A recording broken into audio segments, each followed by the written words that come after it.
Record on his computer. All right, we are recording right now. So I want to welcome everyone. Thank you so much for taking your time to attend today. I really hope it's going to be valuable for all of you. You're going to learn a lot of things and you're going to learn how to utilize all of those concepts that we have been talking up so far. And all of this is going to be recorded.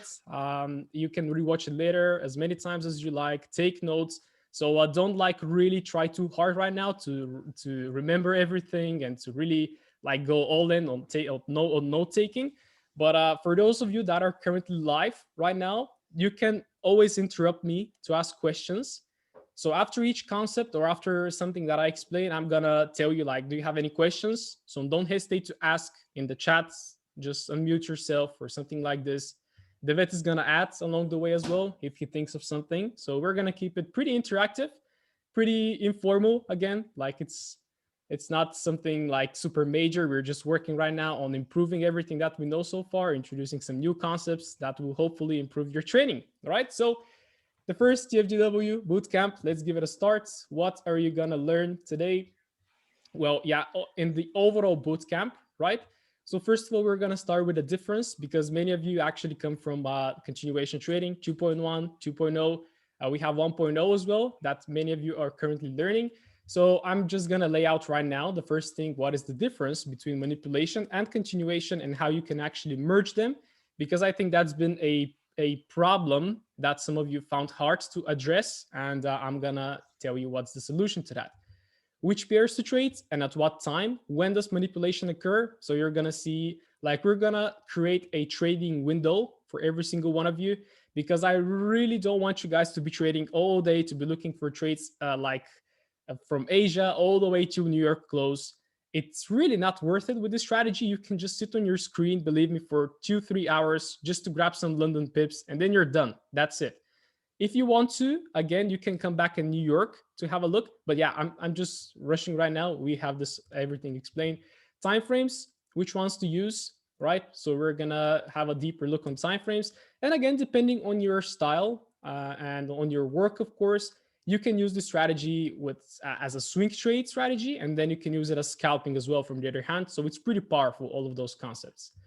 We're gonna look into order mitigation, something that's hasn't been explained in a lot of details. So we're going to cover this one, all the new concepts that we're going to be using, all the terminology, explain in detail, in-depth entry models and manipulation patterns. This is for the second day, where the vet is going to take us through a pretty nice journey on the manipulation entries and patterns, entry criterias, how to forecast the day and the week, because you know the market is fractal, so it repeats itself on every time frame.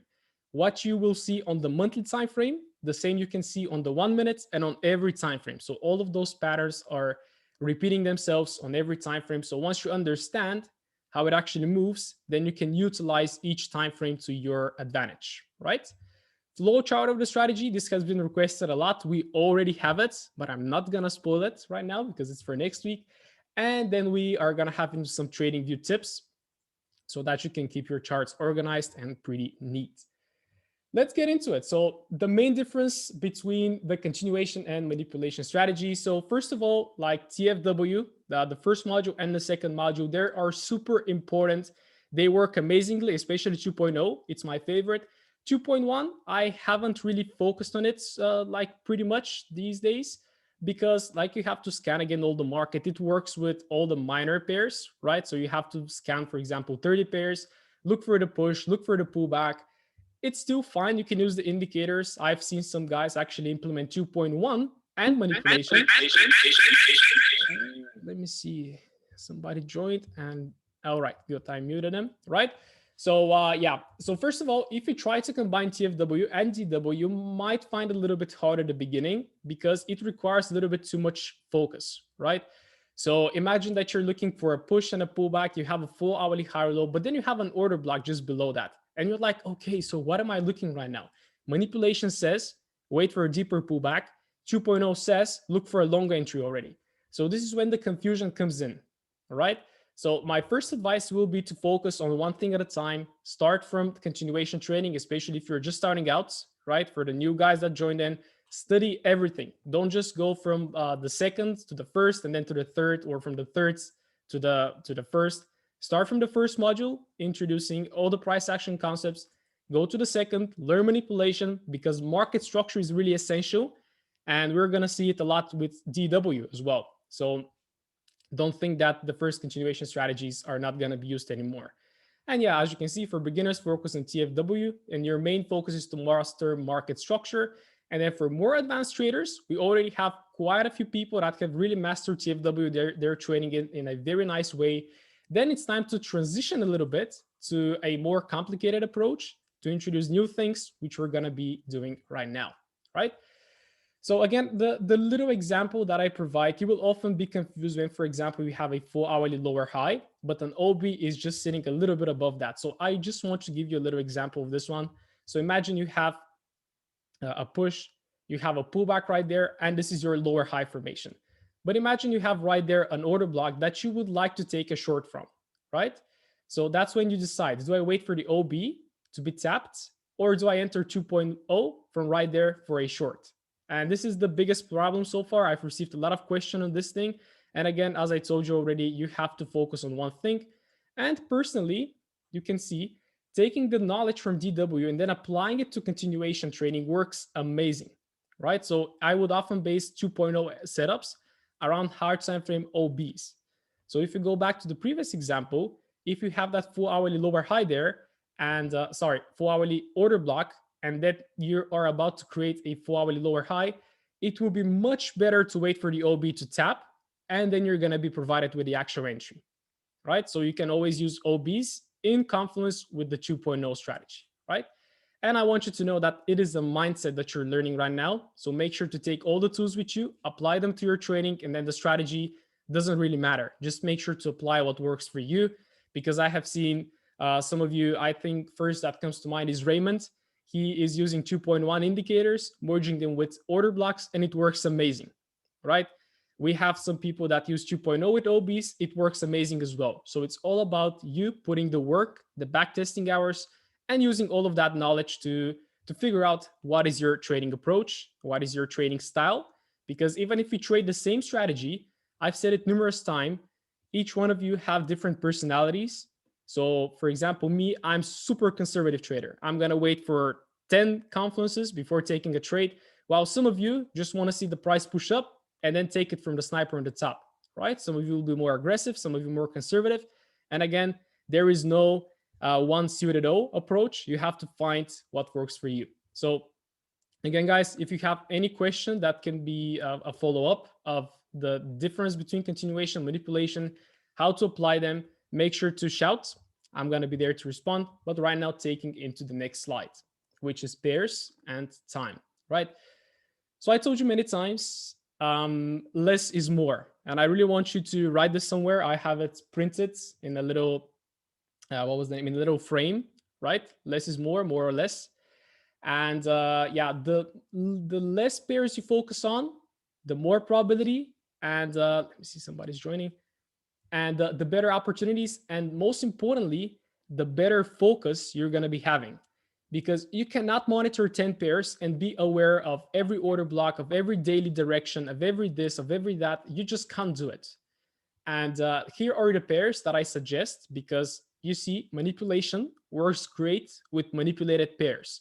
Which are the most manipulated pairs? Well, there are the majors, right? Where the most volume is, they're heavily manipulated, especially EU, because this is the most traded currency pairs across the Forex market. And then we have Euro dollar, Aussie dollar, GU, the best one, NU as well, NZD USD, USD JPY, USD CAD, USD Swiss franc, and then we have GJ and EJ. All of them work great with manipulation and they are tested, right? Some of them work better than the others. For example, I would immediately say GU. This is this is just the pair using this. It works so good. GU works great with GJ as well, but a problem that could occur is they move more or less the same. So sometimes you're going to see exactly the same setup. And if you want to trade them both, you have to divide your risk, right? So if you want to risk 1% per trade, but if you want to take the same trade because they're positively correlated, then you have to spread it in half. So you risk 0.5% on GU and 0.5% on GJ. I don't really like UCAT and USD Swiss franc. Not sure why. USD Swiss franc has been really messy recently. UCAT is a very consolidative pair. And let me see, some guys are also joining. Marvin. UCAT is a very consolidative pair. So it kind of creates a big consolidation and it starts to run. Then it creates another consolidation. Then it runs again. So I'm not loving it too much. UJ works pretty good, but it has, again, its own personality because each pair has its own personality as well, as we as traders do. So UJ tends to move a lot during New York. So I have been stuck in UJ many times, taking a manipulation trade in London and then consolidating all through the session. And then New York decides to stop me out and then hits take profit massively. So again, if you're trading UJ, perfect for New York. AU as well, what we observed very recently is that AU works great with New York session as well. Because again, if you have a look at the pairs, at the currencies that comprise AU, it's the Australian dollar and the US dollar. So Australian dollar usually will move around Asian session, and then the US dollar around New York, right? So it doesn't make too much sense for this one to move during London, right? EU, perfect for London. GU, perfect for London. NZUSD as well, moves a lot during New York.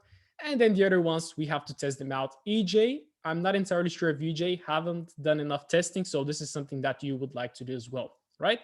And again, the rule is you don't want to trade more than 4 pairs. Why? Because of focus. You want to be focused with that strategy. You need to know every single time frame. You need to know what is the direction, what are the OBs, where will potentially price reach for, what is the psychology, how the market has been developed. And you cannot follow more than 4 pairs and be really concentrated. So again, guys, make sure to cut your list and pick all of your favorites. But again, testing has to be done. All right. The best and most volatile liquid trading sessions are London and New York. Of course, we all know this. So here, don't pay big attention to the time right now, because a little bit later, I'm having a little bit of a graph that's going to help you out. But London trades can be taken from 7 a.m. GMT. And this is basically your Frankfurt Open, right? And we're going to have a look at when the Asian session, you can see it ends at 5 a.m. GMT. Then you have like a dead hour, right? So you have the 6 a.m. GMT, which is a little bit dead. So the market is starting to set up. And then you have the Frankfurt Open. And David is going to explain in the next webinar and the next bootcamp that we can have multiple setups judging by the Frankfurt as well and by Asian price action, right? And then this is from 7 till 11 GMT. This is entering lunchtime. And we don't really want to be opening too many trades at that time because the market starts to slow down. It starts to consolidate a little bit. And it's potentially transitioning into New York. So New York can start as early as 12 p.m. GMT. So this is the earliest, but usually, not usually, but New York opens at 1 p.m. GMT. And it runs until 3 to 4 p.m. GMT. And this is not when New York closes. This is like the trading window. This is when the opportunities are going to happen. This is when we want to trade. Because if it gets later than 4 p.m. GMT, then the market has already filled the daily range, right? And you don't want to be taking after that time. But again, more on timing on the next slide. And as you can see, after 3 p.m. GMT, London session is coming to an end, which will usually bring some final volume. But this final volume can do 2 things. It can either, so let's say you are short. Let me grab the tool again. So let's say you took a short from right there and it's running down and it's coming into 3 p.m. GMT when usually London session is coming to an end. 2 things can happen. The market can either continue to flow strongly down, or it might form the low of the day and then give you a big retracement. And then the market is going to close right there. Because as you know, what the market does, it opens during Asia, consolidates, it fakes, it creates the big expansion during London and New York, and then again can consolidate or even pull back to close around the middle. So this is kind of your daily range. So again, when the market comes close to this timing right there, try to secure your cash, try to secure your trades, maybe close them or manage them aggressively, right? And then we have the Asian session, which is from 1 to 5 a.m. GMT. So later, make sure to write this down, memorize it so that you can know how to illustrate your Asian range. Then we have 6 a.m. GMT, that is usually a little bit quiet. And then we have Frankfurt Open. And then we start getting the action, all right? So this is pretty important also, because we had a little question about this. What is the meaning of the 12 o'clock of the midnight New York time open? The daily range, like how the banks work, the daily range is mostly filled from 5 a.m. GMT. And this is your Asia close. So when Asia closes, you have like this consolidation, and then you can expect the market to start moving, right? And it will move until 8 p.m. GMT. So this is your daily range. This is your daily, where is that to again? This is your daily trading window, all right? So you don't want to trade before 5 a.m. and you don't want to trade after 8 p.m. GMT, right? And this is when this little New York time open originates from. This is the Asia close, and this is basically when you expect the moves to start happening. So you're often going to see on our charts that we have, for example, the market open like this. If I just let me try, let me see. I bet you're actually seeing my screen right now, the charts. So if I just remove this, all right. So what you want to do every single morning is you go to your charts, right, and you find that time. So if I want to go to New York right now, this is, where are you, New York? Okay, I know what it is my time. It's 6 a.m. So I'm going to find 6 a.m. Here it is. This is 6 a.m.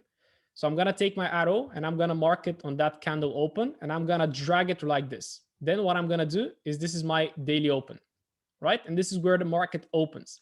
And again, as you can see, here is your Asian consolidation. And after this point, the market will paint the day, right? The market will show you what it wants to do for the day. And here you have that big expansion, right? And if we have another example, let's try the previous day. So again, you go, where is your 6 o'clock? Should be somewhere around there. Here is your 6. So what you do, this is the candle. This is actually the 6 a.m. candle. You drop it like this. I have it as daily open. And then what you expect, usually Devet is going to explain that in the next bootcamp, is you can actually, if you're looking for shorts, you would expect the market to run above and then to go down. But as you can see, the market consolidated. This is your open. And after the open, you expect the move. So here is the move. And this happens every single day. Therefore, it's super important to take notes of this midnight New York time. All right. So enough of this. Again, guys, if there are any questions, make sure to shout, type them in the chat. I'm always going to respond. And yeah, so right now we are going to determine your trading window. You don't want to trade from Frankfurt open to New York close. You really don't want to do that because it's not productive. It's not nice. And it's not how it's done. Right. So here are the trading windows. Little notes. The time is indicated in GMT. Right. So make sure to have a look at this graph. So again, as you can see, we start with the Asian range, which is from 1 till 5 GMT. This is when we have that consolidation. And then we have the 6. Okay, so this is the pre-London. This is chart prep. This is the dead hour that I spoke about. So this is when you have to wake up and do your charts because the market will usually be slow and it's cooking for Frankfurt open, which is basically, no, it's not. The Frankfurt open is 8 o'clock my time. So this is when we actually mark that's the New York open, right? The 0000 time. Then we have the London window. This is the time that you want to trade during London. So you have first the Frankfurt open, that is starting from 7 GMT. Then you have London open, which is the best, that starts at 8 GMT. So this is your timing window right there to be looking for trades. GU, EU, all of those pairs are gonna be reacting and trading during that time. And then I would really recommend that you stop looking for trades and really like being active in the market around lunchtime, which is 11 a.m. GMT, right?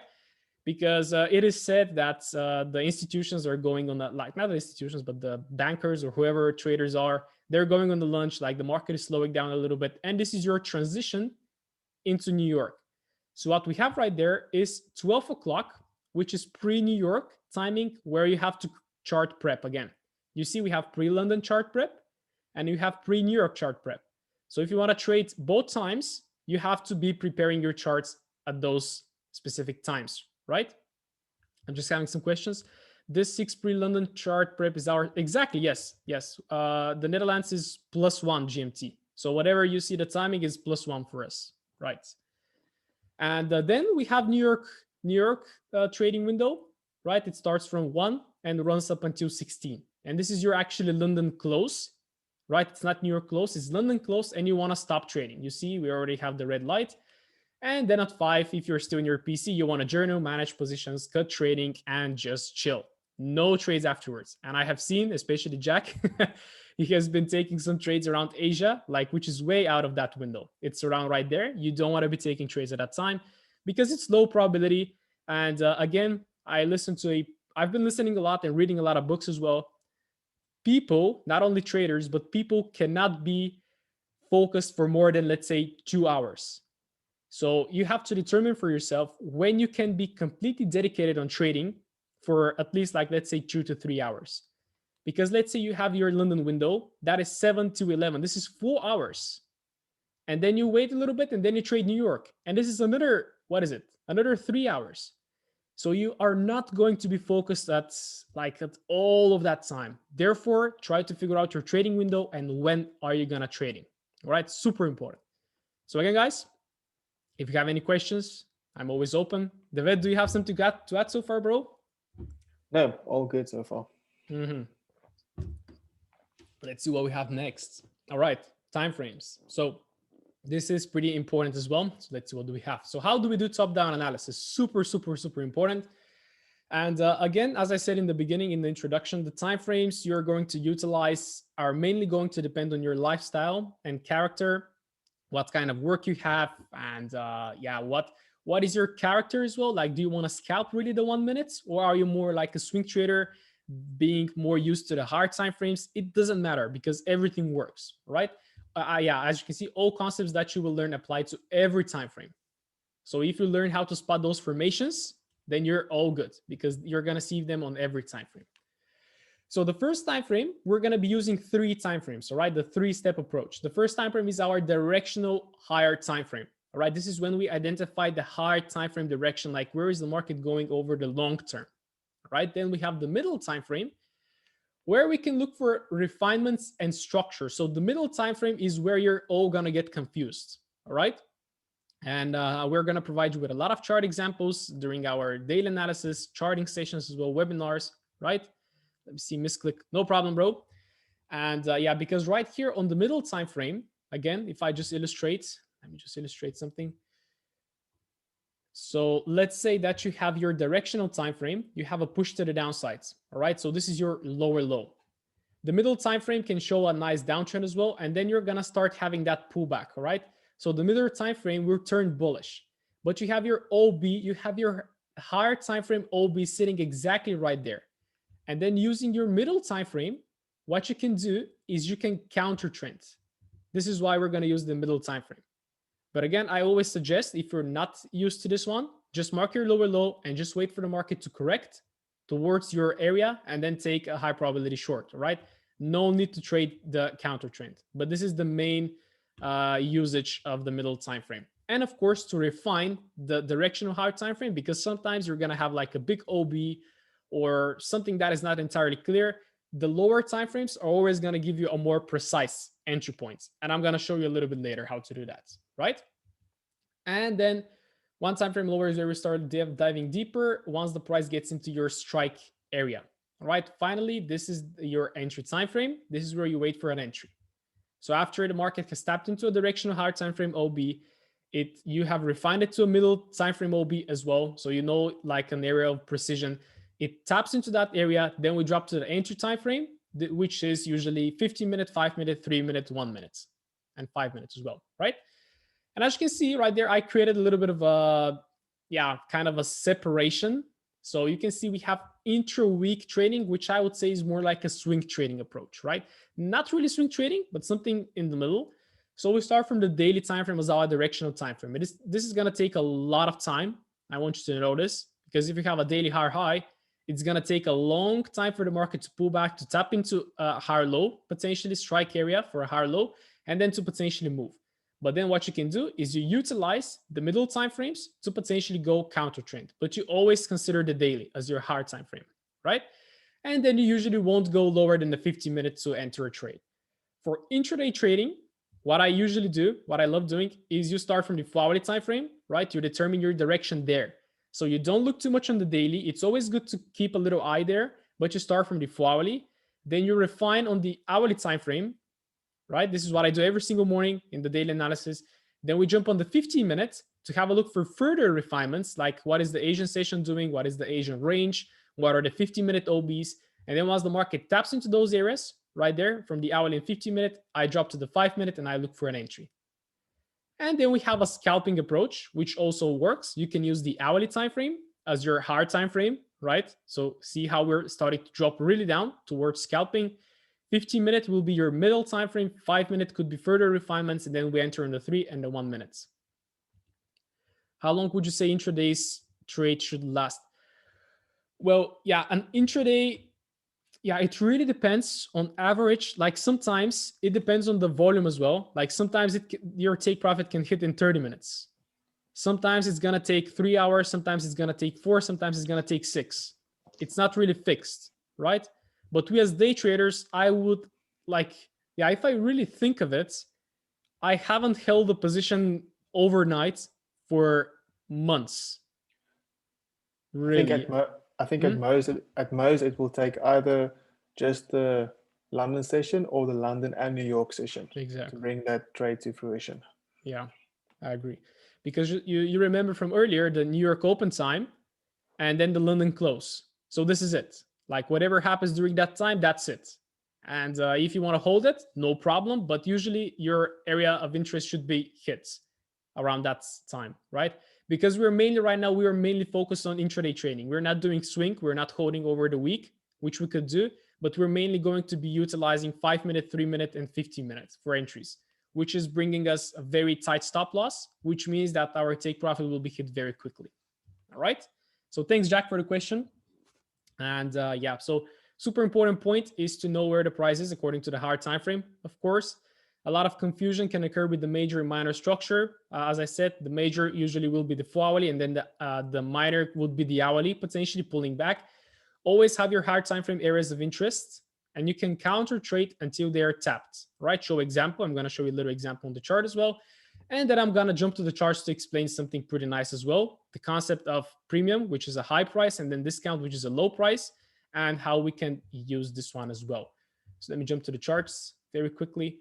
So first of all, what I usually do as well, so let's say the daily, let me just go to a clear chart maybe, somewhere right here. So let's say we start from the daily time frame, right? So what is the direction? Like if you really want to zoom in, like I'm not going to look for the swing points, because even if you drop to the weekly time frame, this is our low and this is our high. So right now, if I'm to illustrate actually the concept of premium and discount, what I do, drop it from the low of the leg to the high. And this is how I have it. I'm going to open the settings so you can copy what I have. The 0 is this color. The 1 is this. And then I have this as that. And then, yeah, the background, you can make it like this even, -2 Carrefour. So yeah, this is what I have, right?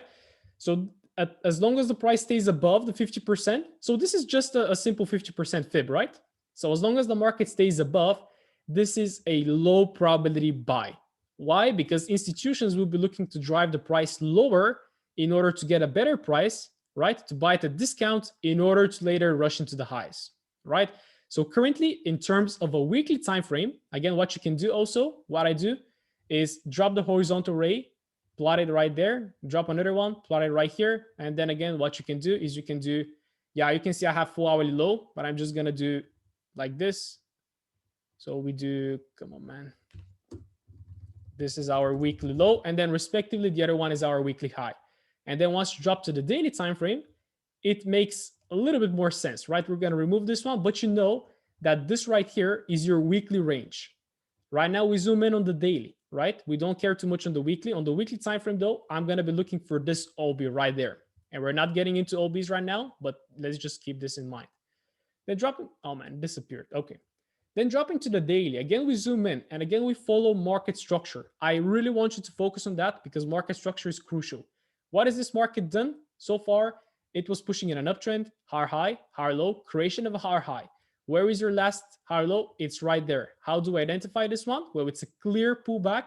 And if you struggle with this one as well, you can drop to the line chart. Just leave those drawing. Drop to the line chart, and wherever you see line formation, like, yeah, let's say this V-shaped formation or the other one like this sharp formation, this is where you have a higher low, right? So this one was actually broken right there, retested, and another one was created. So this starts building our daily range. But if I just focus on right now, how I'm going to utilize the market, where is your last break of structure? right? So we have this push to the downside that breaks this structure right there on the left. Because this is our last lower low, we created a lower high. We strongly pushed to the downside, broke that structure. So where is our lower high right now? It's right there. It starts from right there. So what you do, you take your horizontal ray, plot it right there, take the other one, plot it right here, and this is your range. If you want to sell this market, what you do, you grab the FIP. Do you want to sell it right there? Not really, because more of the times, the market will come above the 50% to fill that little bit of imbalance right there. We're going to speak about imbalance in a bit, and then it's finally going to start flushing, right? So this is how you want to mark your higher time frame areas. And then again, if you drop even to the 4-hourly time frame, how I'm going to be looking at this right now is you can see, all right, where is my last lower high? It's right there. Did it get broken? Yes, it did, right? Because if I take, you can see we have a candle close above. So what I'm going to be looking for right now is for the market to pull back, potentially to create a low, a higher low, and then to potentially start pumping up towards this daily high and towards the premium price of the daily range. And where is the premium price of the daily range? Remember, oops, it's above right there. So I'm going to be looking to sell into this quadrant right there, right? And yeah, this is basically it. Then once we drop to the hourly time frame, we want to drop to the hourly time frame once we have our 4-hourly bias, right? So if we're looking for longs, then what I'm going to do on the hourly is I'm going to drop to the hourly and I'm going to search for potential areas, all right? So right there, we have the market consolidating, took out liquidity, broke structure, first break of structure right there. First retest and a huge explosion. So the real move starts from right there. So if I'm looking for another buy, then I'm going to say, this is my OB right there. And I'm going to be looking for a buy from here. But then if I drop to the 4-hourly time frame, the OB is going to be right there, right? This bearish candle. So again, this is how you build the confluences. And we're going to speak about that just in a little bit. So let me see what I wanted to show. Yeah. So basically major and minor structure. Your major structure in this situation will be, if we focus on the 4-hourly, it will be from the low to the high. And then if you drop to the hourly time frame, until the market reaches this area, it can create multiple short opportunities. Do I advise for you to trade this? No, I don't, because you're going to have push, pullback, push, pullback, push into that area. Then you're going to have a little bit of accumulation and then the market is going to go, right? So right there, you can potentially look for shorts. And even if, for example, let's say the 4-hourly move was really big, like, yeah, let's say like a big move. Yeah, I can't really find a big move, but let's say, yeah, let's say this one right there. So we have this big move right there, right? It's creating a lower low. So where is the lower high? It's right there, because this is where the move started, right? Where is our low? It's right here.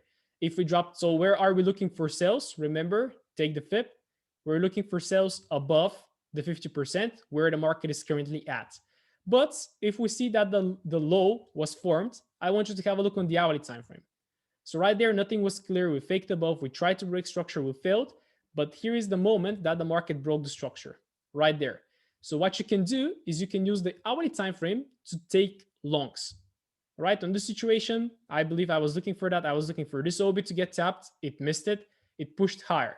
Then I was looking for these OBs to get tapped. It didn't tap, pushed higher. Then what I can do is I can look for this one.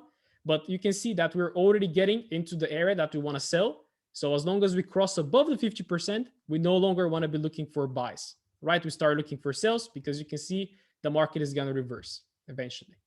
So is that concept clear, guys? So again, you have to decide on your hard time frame. My suggestion will be to use the 4-hourly always, but always be aware of the daily as well. And then the hourly time frame, you use it just for refinements. So let me see, Jack. So if 4 hours is where major are high and are low, or yeah, are marked, this time frame is used to get the direction, still mark out the recent daily levels. Yes, you can always mark the daily levels. Yes. And most of the times the daily levels are gonna be corresponding to the 4-hourly as well. Like, because if you have a look right now, yeah, not always, because right now we have this big push. So this is your daily high. So the 4-hourly price action is completely different. Like on the 4-hourly, we're looking for longs right now, but we're basing this, but we know what the daily can potentially do so that we are not too like, we don't get carried away on taking longs, right? Why? I really hope you get this, and I'm explaining it well, because on the daily time frame, we just have a break of structure and a potential pullback for a short. The market is still short biased, right? So as soon as the market gets into this OB, we should be securing our trades and not taking further longs. Why? Because we can definitely have a reaction to the downside. But on the 4-hourly, the market still has a lot of pips to be reaching for that area. Let's say we have 100 pips, but if the market pulls back to the downside, we have 200 pips. So can you capitalize on the long right there into the daily level? Absolutely yes. So is that clear, guys? Like how we switch between the time frames and how you are aware of what is happening across all time frames. Did I explain it good? I really hope I did. Any feedback, guys? Any questions?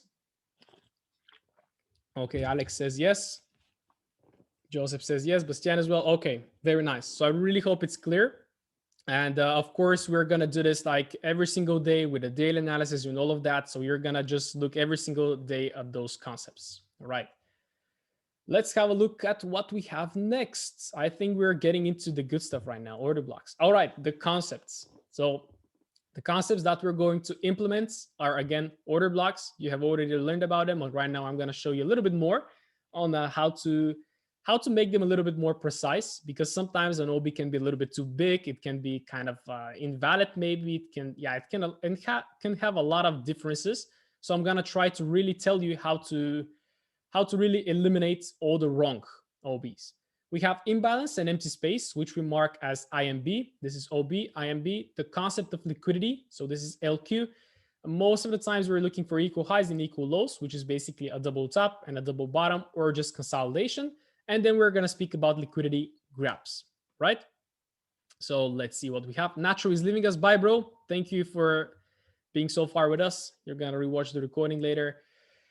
So, all right, this is going to be a long explanation. I really hope I don't get lost. All right, so guys, bear with me. But I want you to imagine what it is, why do those order blocks work, and what exactly is an order block, and why is it an order block, and what do the banks actually do with those things, right?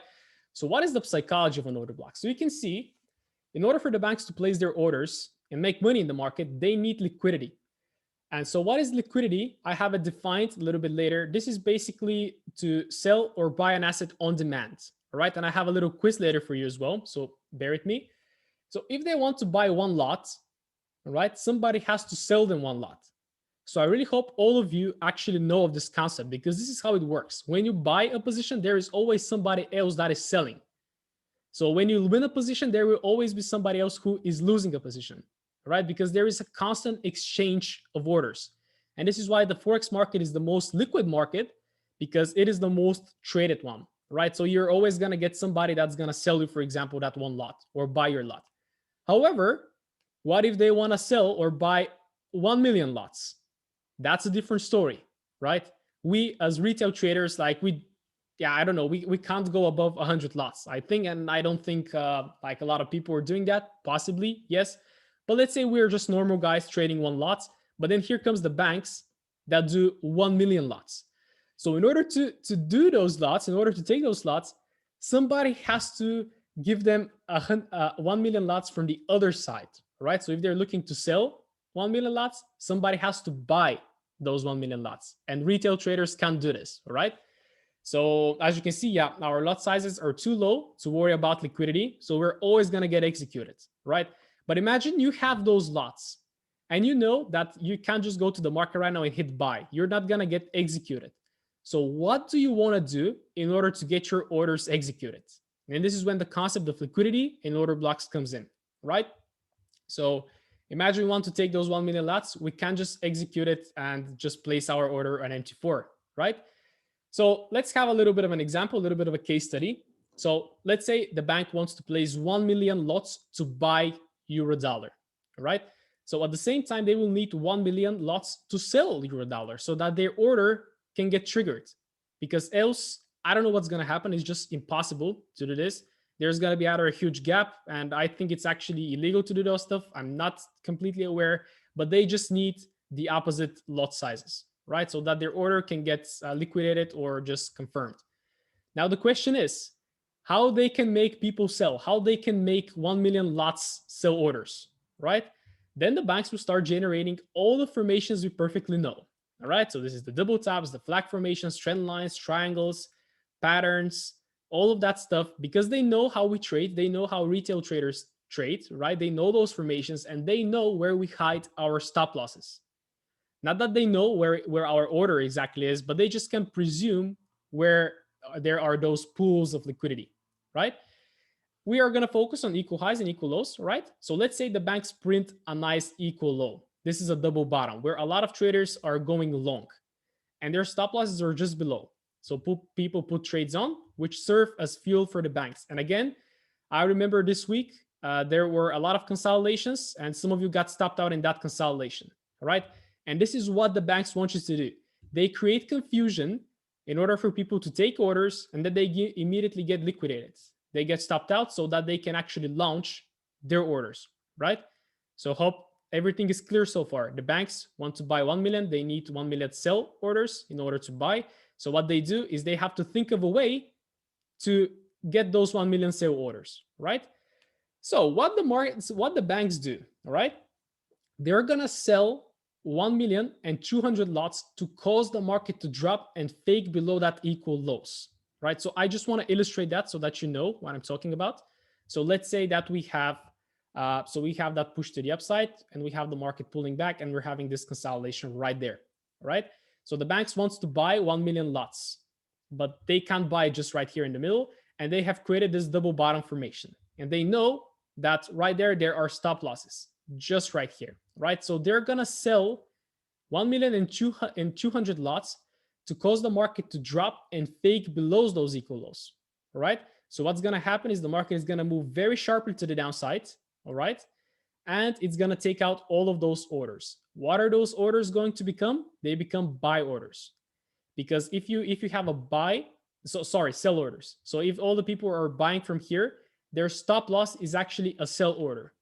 So I hope that you're actually aware of this, right? When you buy and you place your stop loss below price, if your stop loss gets hit, your position turns into a sell because you basically sell your buy, right? And all stop losses are taken out and they hopefully equal to 1 million lots, right? So if there are 1 million lots sitting in right here, the market is going to move. But guess what? Not always they're going to be 1 million lots right there. And we actually had a question on one of the webinars. I think it was Fitki who asked, or somebody else, how do we know that the banks generated the liquidity? We don't know, right? We know that when the market actually creates the high, right? But sometimes there are not that many orders to fulfill their move. So they're going to create another formation, fake again, and then go as well, all right? So let's see, what do we have? What do the banks need? Exactly 1 million sale orders. All stop losses are taken out. They hopefully equal to 1 million lots. When a buy order gets stopped out, it turns into a sell order. I already explained that. And exactly. Then they place their big order, all right? And the price skyrockets. However, what about those million lots right there that they sold? Remember? Those ones right there. Those are like the creation of the fake move. And basically, this is lots that they're staying in drawdown. So this is something important that I want you to understand. In order to sell this market, they are actually going into drawdown.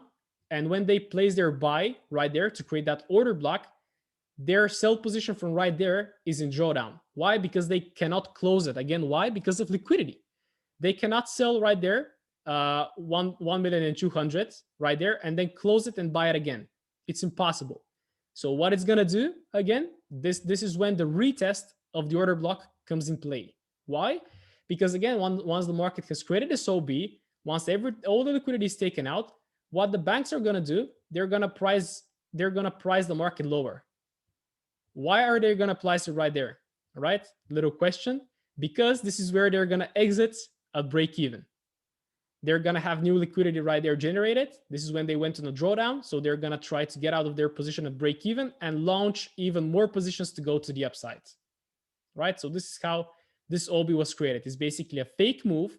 It's a big sell before a big buy. And that big sell will later get tapped again, which means that the market is mitigated again. And then we can continue up.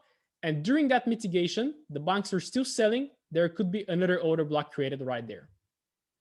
So that is the little example that I wanted to illustrate, and really hoping that it made a little bit sense of how actually those things work, right?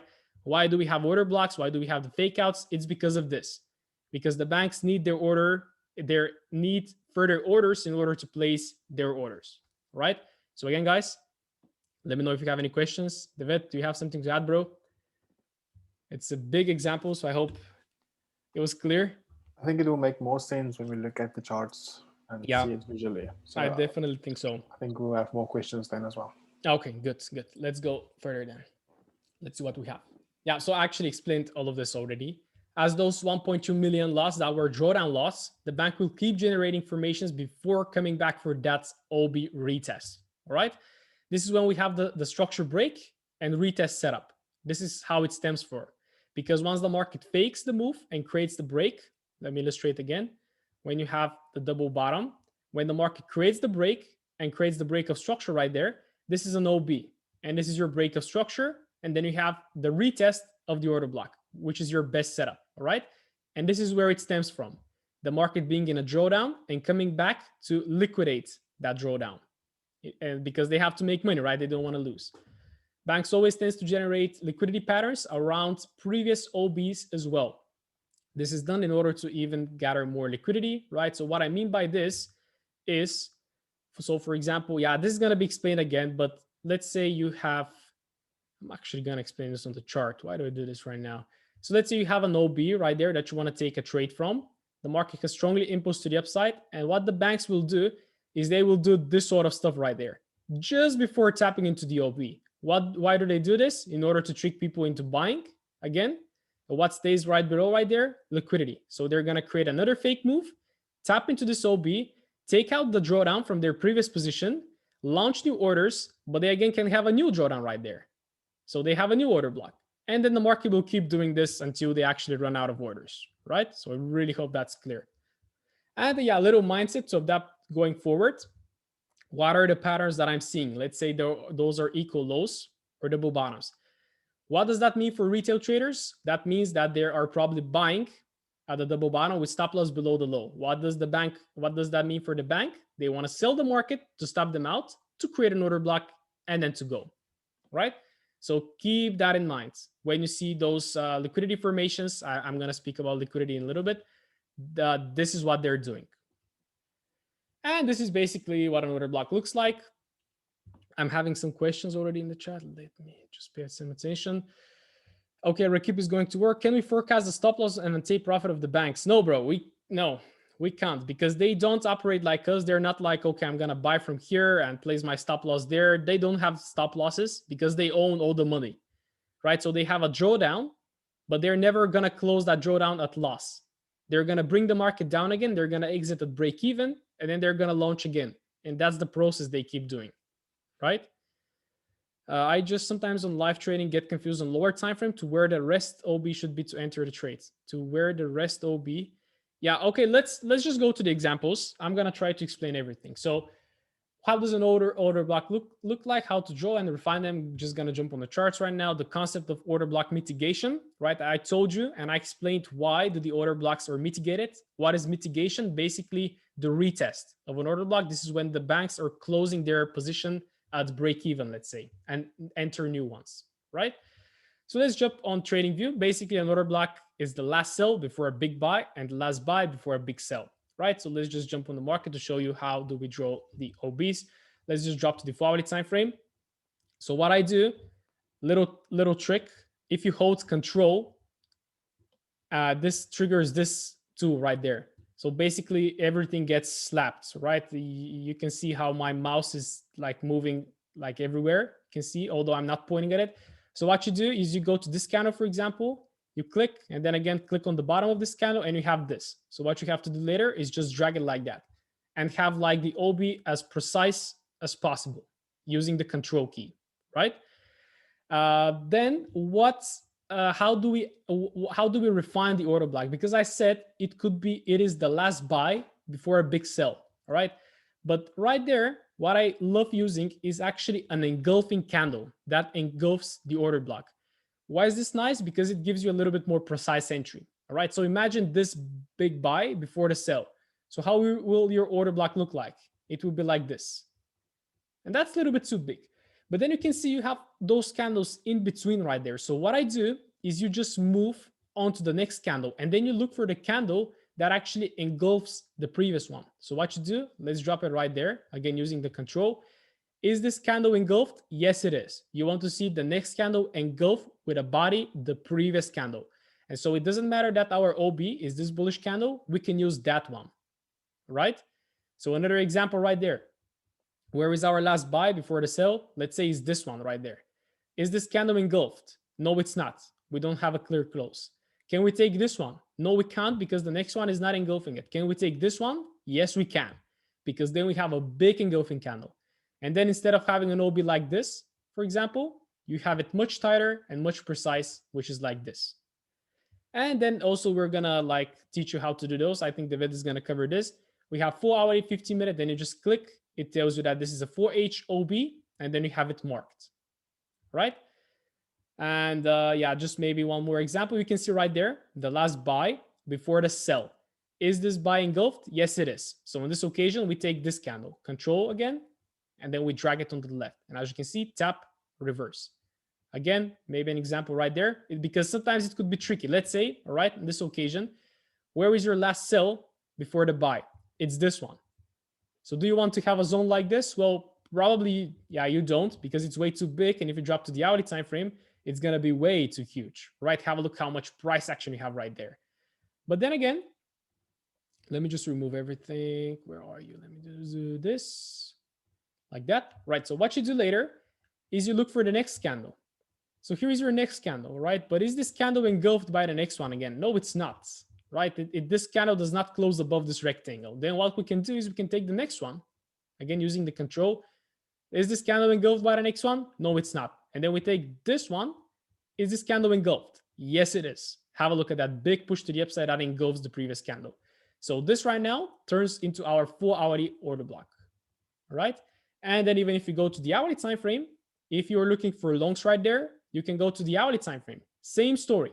Where is your last buy, your last sell before the big buy? You can take this one right there. But again, is this candle engulfed? No, it's not. Then you can take this one, which was actually engulfed.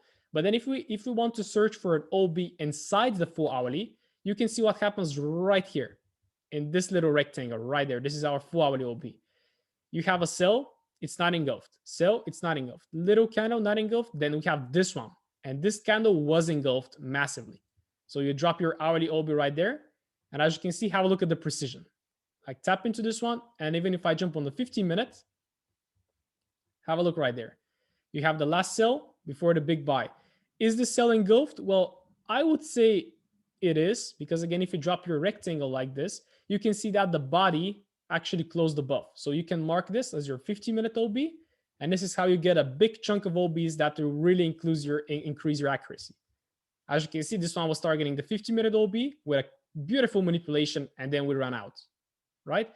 So I hope that is clear. This is the little trick that you can use to have your OBs a little bit better, right? So again, last buy right there. Can we take this candle? Absolutely yes. Is this candle engulfed? No, it's not. Let's take the next one. Is the next one engulfed? Yes, it is. So this right now turns into our 4 hourly OB. And then we're potentially going to target this one, right? Let me check the chats. How many times an OB can be touched before we should stop taking it into consideration? Very good question.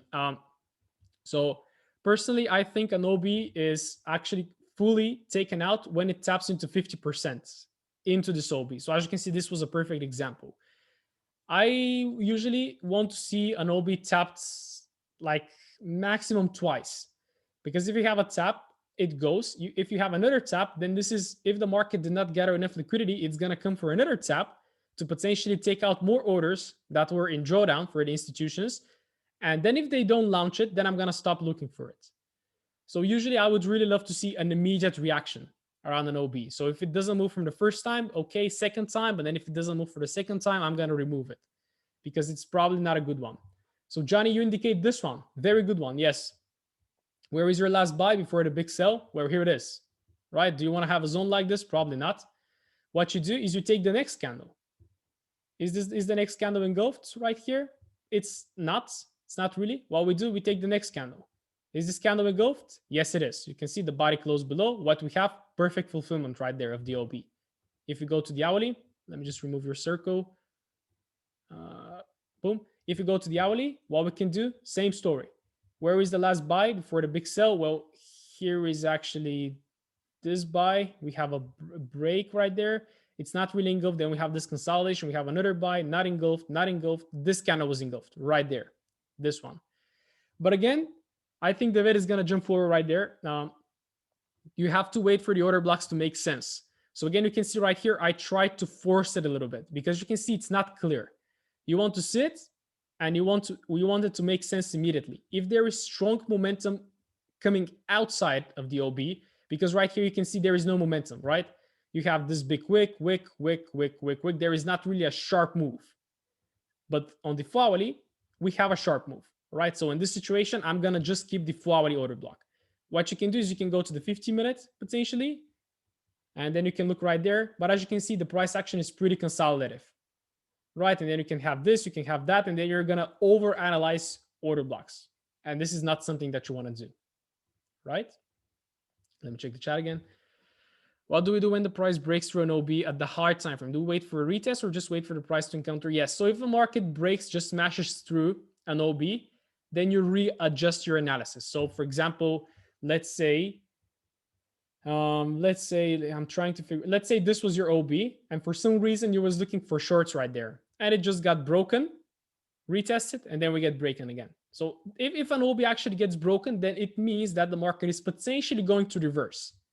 So then you have to readjust again and you'll be like, okay, that is a break of structure actually. So maybe I'm going to start looking for longs. Where can I look for longs? I'm going to search for my last sell before the big buy on this occasion, which is right there. The last sell before the buy. Is this sell engulfed? No, it's not. Is this engulfed? No, it's not. Is this engulfed? Yes, it is. So in this occasion, we have to use that big candle. And as you can see, Clement, tap right there, reacted, came back to tap again, reacted, but then on the third time we smashed. So I wouldn't have looked at this OB again, right? So yes, I hope that answers your question, Fitki. Would you want to enter as soon as it has touched, or you look for entries after touch? Yeah, Stefan, this is for the other webinar, right? So we're not gonna go into entries right now, but yes, you would like to look for the lower time frames. Yes. This is difference between aggressive and conservative entry. Conservative is break of structure on lower time frame. Yes, Walter, but yes, we're just right now covering the OBs, how they are tapped. We're not just saying that we're going to take an entry from there, right? Yes, I think Walter just answered Stefan. Okay. Oh, good. Very nice. Thank you, Walter. Yes, thank you. What would you do when price rejects an OB without a clear entry? Like this EU example, would you wait for it to come back to retest the OB? Yes. So sometimes it's just going to tap and go because sometimes an OB is really strong. Sometimes you're just going to tap and just disappear, right? If that's the case, no problem. You don't rush it. And that is where aggressive and conservative entries also come in.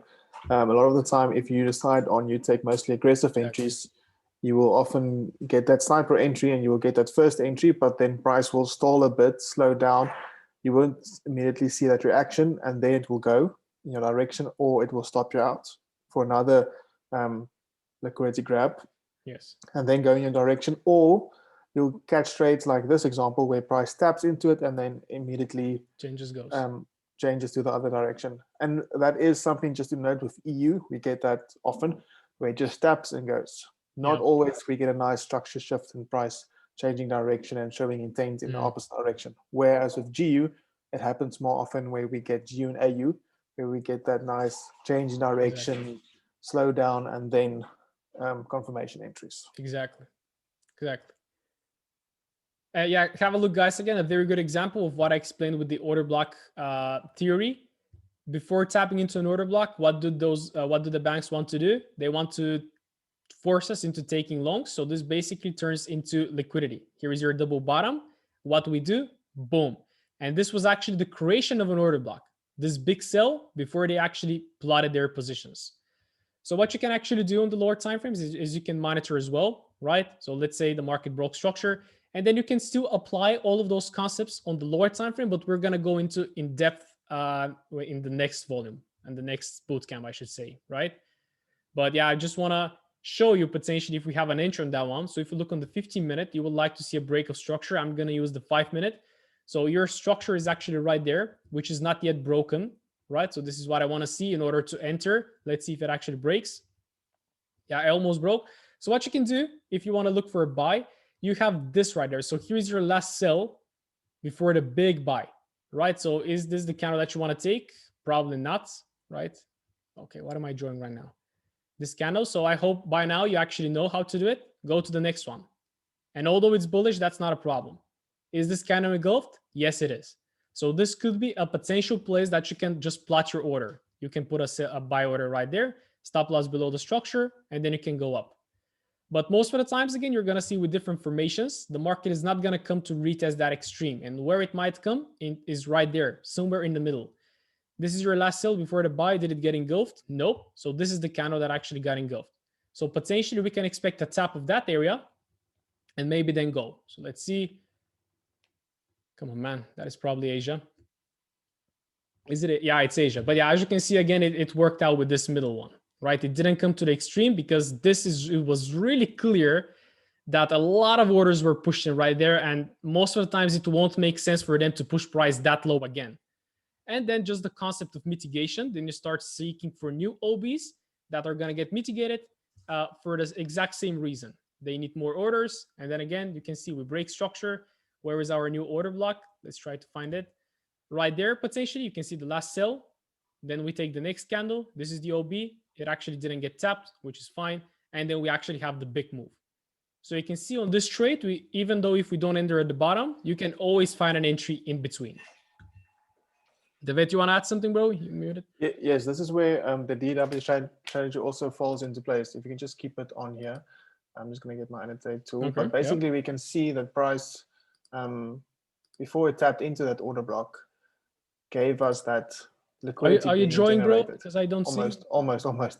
You can see the equal lows being generated there. So, as you remember with the DW strategy, where we're looking for that Asian session moving towards the side, nice consolidation, nice tight moving range. This is where the liquidity is being generated, and then we look for the OB just below it. And then often, then that is where that pattern came from, where we have this, and that where we have the sideways moving market. Price pushes into that order block, and then pushes towards the upside.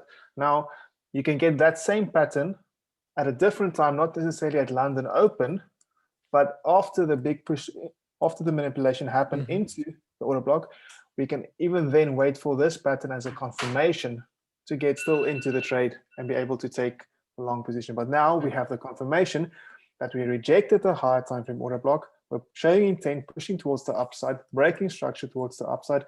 If we now get a pattern like this, our chances and our probability are much higher for us to take the trade and win the trade. Absolutely. Absolutely, yes. But then again, this will come from your back testing, guys, all right? Because you're going to spot sometimes, again, after such a reaction, the market will not come to the extreme point. It's going to find it in the middle somewhere, right? And you're going to spot all of those formations. So I think we should, guys, I want to ask you, do you know how to draw the OBs right now in this new way? Looking for the engulfing candle, using the control key so that you keep your order blocks really tight and precise. Just let me know. Is it clear? And again, of course, an order block should always break structure. I think I have a little, okay, I have a little details. So let's see. Clear, clear, clear. Very nice. All right, very good. Let me see, because I had a little question. So if it turns after 50% of OB, you cancel? Yes, I cancel looking for it because this OB was already taken out. It was mitigated, we say. Therefore, the market should not come again at it and respect again. Very good question by Dustin. How long would you keep your order if it isn't getting tapped, or how far would you let push it away? For the push away, this is just basically your take profit area, and this depends on what kind of target you wanna go for. All right. So on this occasion, if we took long from down there, I would say from a quality perspective, this is an OB right here, isn't it? Have a look at the last buy before the sell. That is engulfed. So potentially, I'm gonna place my take profit right there. Or you can say it's going to reach for this level right there, because this is, if I drop to the daily, this is your daily lower high, right? And potentially the market is going to get into this range, which it just got. So you're looking to take your trade around these areas right there, right? So again, this depends on your plan and what kind of take profit you want to choose, right? And we're going to speak about this one as well, so no worries. Okay, everybody is clear. Very nice. Oh man, I'm so happy it's clear. All right. Do you start your OB from 4H and then going down or you can start from, I would suggest you start from the 4H, bro. Start from the 4H because the 4H is always going to give you the best OBs, the strongest ones. Not to say even the daily, because if you have an OB on the daily, it's really going to get reacted from, all right? And if you just see this weekly price action, this is an OB right there. This last sell before a big buy that left empty space in the middle. If we drop it like this, right, again, have a look. 50% was exactly taken out, and right now we can actually expect a bull run. And this is a daily OB. Not to say if we drop to the hourly, you can fight it as well right there, right? Which actually missed by a little bit. If we practice again, final practice, guys, I'm not going to spend much time right there. Last sell is this candle. Is this candle engulfed? No, it's not. Can you take it? Yes, you can, but your OB will be a little bit bigger. Then we have this one that is engulfed, but is it engulfed like strongly? Not really. So what you can actually do on this occasion, you can take both candles or you can just take the bearish candle, right? Because it doesn't make a big difference. But on my chart, I had this candle because the next one is actually an engulfing. It's not really a strong engulfing candle, but it is an engulfing. And as you can see, it missed it by just by a little bit. And this is like it comes to all those little details. But again, it was a long setup right there. You can see again, just before the market flushed, double bottom, boom, right now we're breaking above. And this drawdown, this is potentially creating another OB, maybe even on the daily. Have a look, the last sell before the big buy, but still we cannot confirm this because it hasn't pushed above and it hasn't broken structure. Right. It's just to add the break of structure. The structure break is quite important. Yeah, very important. With OBs. Yes. To see a clean break of structure. If you can't just look at every candle that engulfs this previous candle as an OB. Do we see a clear break of structure to the left? Yes. Yeah, very good point. Yeah, very good point. So again, don't just go on your charts right now and mark like every candle that is engulfed. No, you have to have context about it. Like it has to be like a swing point as well. Like again, you have this push to the downside, pull back, this move broke structure right there. So this right here is your OB. Mitigate it. Then this one right here broke structure. So this is OB. But you don't draw them like this in the middle, somewhere right here. Let's say you're thinking, yeah, it's gonna get too much time to find like wrong examples right now. But I'm sure that all of you said that it's clear. So I hope that is clear. Again, as the vet said, you always want to see a break of structure before drawing the OB. Because if the market is in the middle or it hasn't broken structure and it's overall consolidated, let's say, you don't draw it. Let's say this one. Let's say this one. That is not a bad example. So you say, oh, okay, break of structure, cool. Push up, pushes down, but it doesn't break this low, right? So this move to the downside, although this is an indecision candle, it was broken very strongly. It didn't break anything. So this is not an OB to take a short from, right? And what is happening in this market, it is moving up. What OB should be looking for? This one right here. Why? Because this is when the market actually broke structure. It broke the structure on the left. So you always have to build that context. All right. Enough of an OBs. I hope everything's clear. Can I just add something? Yes, of course. Another great thing just to note the direction is, are we still mitigating previous order blocks? Very good point. Yes. In the direction that we're going, that still gives us confirmation or the confidence that we are still bullish. Exactly. In this case, we're still mitigating bullish order blocks. So we are still bullish, moving towards the upside. Only when we start to not mitigate those anymore, this is a good example that you guys are going to show now, then only is it more possible that we can see the reversal or the shift in direction on the higher time frame or even on the lower time frame. Yes. Yes, very good point that you added here. Very good. Yes. So you can see GU, even if I use the daily time frame, like if you just really zoom in a little bit, it's a little bit hard, but you can see the last sell before the buy, it broke structure. Where is your OB? It should be this candle, the last sell. But then what we do, we take this one, right? Because this one is engulfed. Drag it forward, respect it. This respect also broke structure. So this right here turns into a new OB. Did it break structure? Yes, it did. Was it engulfed? Yes, it was. Tap into it. Another break of structure. Is this an order block right here? Yes, it is. And we just respected it this week. So you can see how the market is actually moving up and is respecting order block from order block from order block. It's just moving like this in an uptrend. And then if you see on the hourly, those are the same OBs that I just showed you, but taken on the hourly. This one, the last sell before the buy, it wasn't tapped and there is a little bit of empty space. Tap to precision. Here we go. Another one was created, which is actually right. This one should be this one. But again, once you have a move, a pullback. Oh, actually, another tip, bro. Another tip. You want to take the OB that breaks structure. That is also important because you can have like a consolidation like this at the bottom. Then the market pushes up a little bit, slows down a little bit, and then strongly impulses to the upside. So it's much better to take this one that actually breaks structure and where the real momentum kicks in. So as you can see, this is a little sell candle. Is it engulfed? Nope. Here is your buy candle that is engulfed and has empty space right there. Tap. Here we go. All right. Enough on OBs, man. All right. Speaking too much. Let's see, what do we have right there? I think just a little bit of details. Yeah, so here we are. We actually already covered some of those points. You would always look for a structure break after the creation of an OB. This confirms the actual OB, right? You would always have to have a little bit of an imbalance after an OB was printed. So you need to see a strong candle exiting, engulfing the previous candle, which is actually going to create that empty space, which we're going to cover just in a second. That makes the RT much more highly probable, the retest, right, for a successful reaction. The candle that you choose for an OB should be engulfed by the next one. We already covered this one. This really gives precision to where the actual orders were launched. All right, so instead of placing on that big order, we're going to place it a little bit below when actually the move started, right? Okay, we can speak about all day long. Yes, Divino, I have a little question as well. Guys, if you feel like it's getting a little bit too long, I don't think I have much to speak more. I'm going to try to rush a little bit. Like, are you still fine, guys? Do you need maybe a little break or something? Or are you really into it and I'm continuing? Or should we like still focus? Joseph, good. Alex is good as well. Me too. I'm into it. Hype. All right. Okay, guys, just checking if you're not getting bored. All right. Good. Okay, let's see now. So yeah, the candle that you choose for an OB should be engulfed by the next one, right?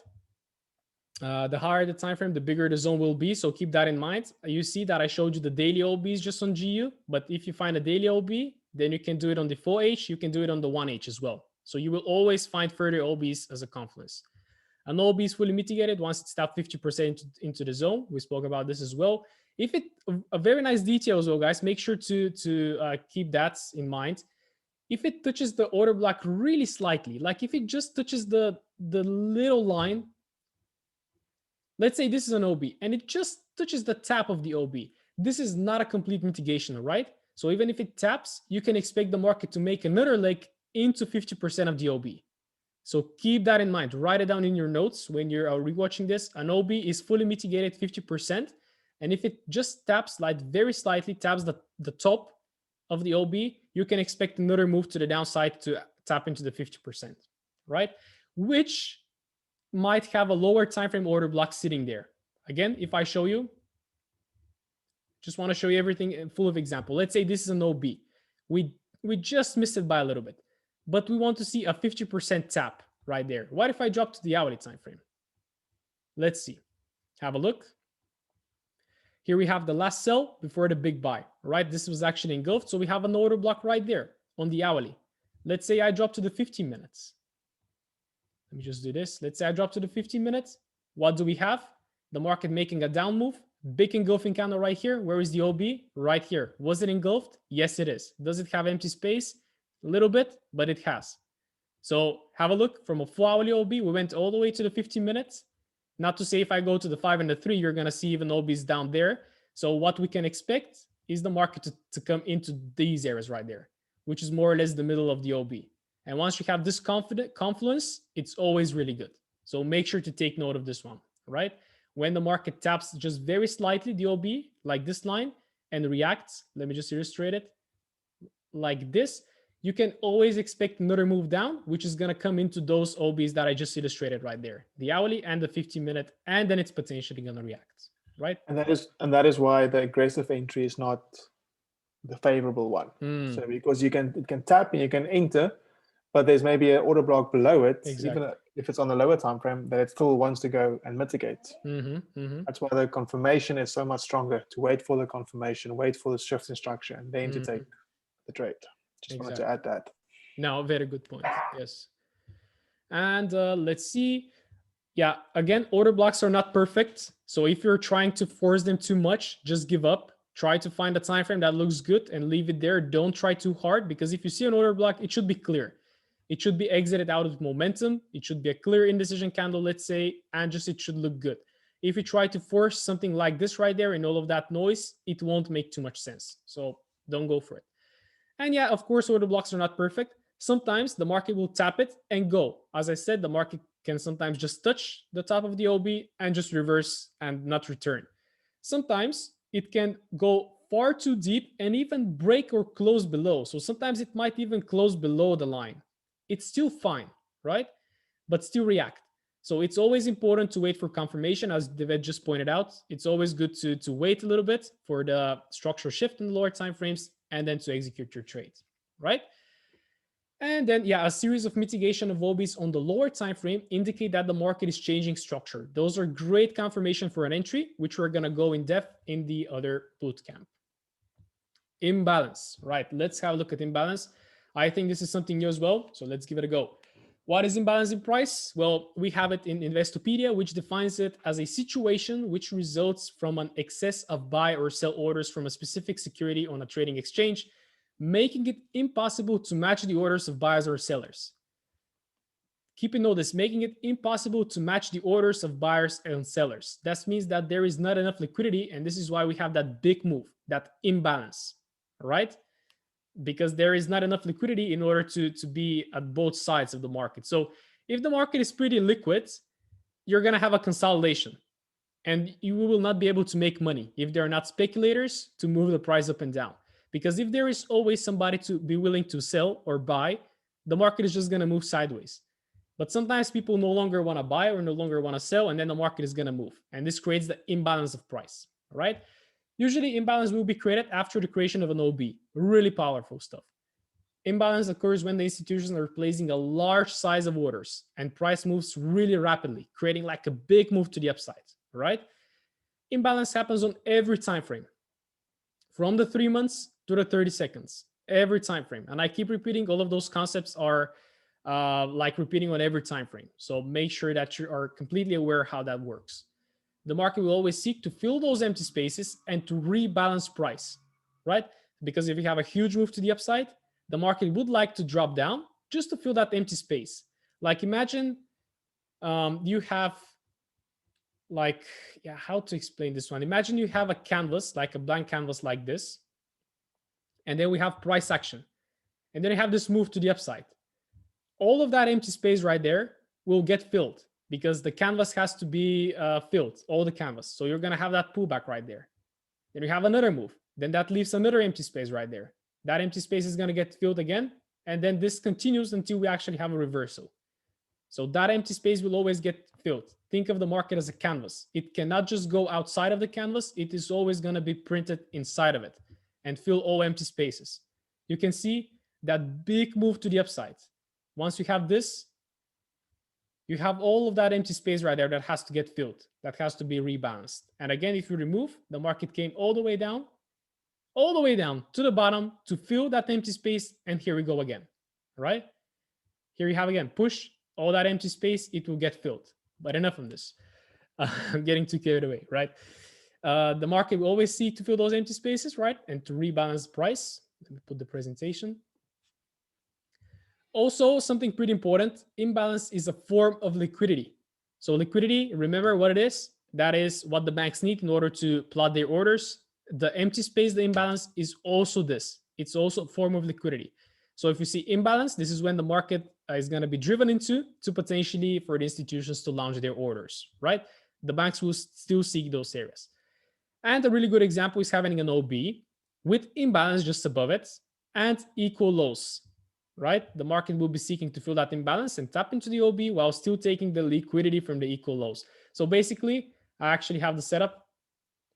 So this is it. So imagine you have this OB, you have the equal lows, and there is imbalance just right there. The market taps, and goes. But this a little bit later. So here is actually a little drawing on imbalance. Come on, man, how to imagine it. So this is balanced price action. So you have the push to the downside, you have a little candle, then this one. Yeah, let me see, somebody mute it. Does anybody have a question? Okay, that's Federico. Okay, let me mute. The recording, yes, the recordings will be posted. Yep. So if you guys are tired or something, make sure to, yeah, everything will be posted. So this is imbalance. Again, imbalance occurs where there is a difference. Usually you take it in a sample of 3 candles and you look at the wicks. So you can see right here, this big candle, and then this empty, oops. Oh, come on, man. This empty space right here wasn't fulfilled. While with this wick right there, if you translate it right here on the right, it got filled, right? And the same for an uptrend. We have a push, little candle, the next market opens, the next candle opens, fills that balance right here, balances the price, fills the empty space, and then it goes. But right here, we have this big candle, and then the next one straight goes up, leaving empty space right here, which is basically your imbalance. And if I just go, you can see this everywhere. Let's drop to the monthly time frame just to experiment, all right? So let's just zoom in a little bit. Have a look. So right here, the market created an OB, the last buy before the big sell. All right. So do we take the bullish candle? No, because it's not engulfed. Do we take the next candle? Yes, we do. Does it leave in balance? Yes, it did. So here is your monthly order block on GU. Very interesting, right? Does it have imbalance? You take it in a sample of 3 candles. 1, 2, 3. This candle was way too bullish, and there is that empty space right there between this wick and this wick. So this empty space has to get filled. What did price do very recently? Fill that empty space.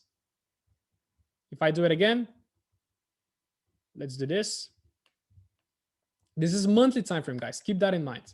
We have this strong push to the upside right here, this candle. The next candle prints, but still it hasn't filled this wick. All right. So if I just drop a little arrow like that, have a look.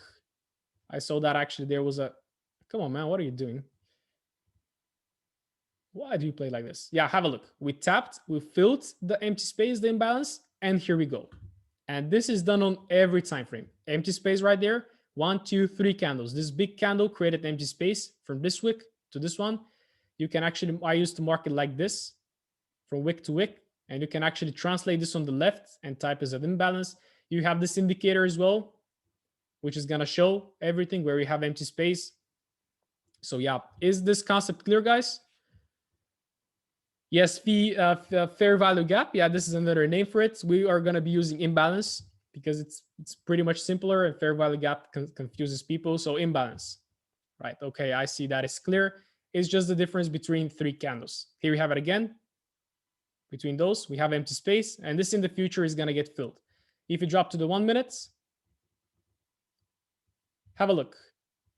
Let's say that this is little empty space right there. Did it get filled? Almost. It got filled later. You can find them everywhere. Little empty space right there, got filled, then we move. Empty space right there, filled, and we move, right? Yeah, I can see the indicators, yes. So yeah, fair value gap, nephew Sam.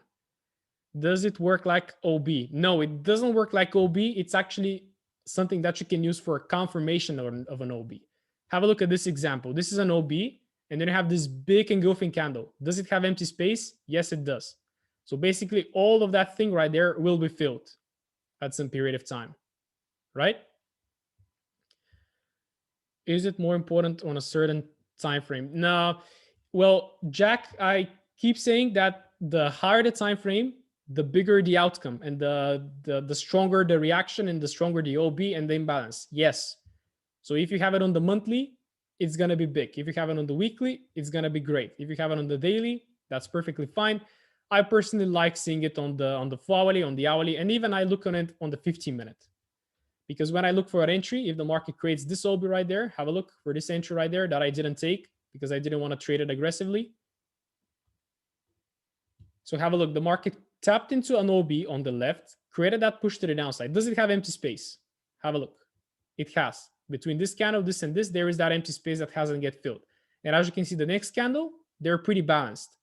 Everything is filled right there. And then we have to fill that empty space. And if I trigger the indicator, it actually shows it, right?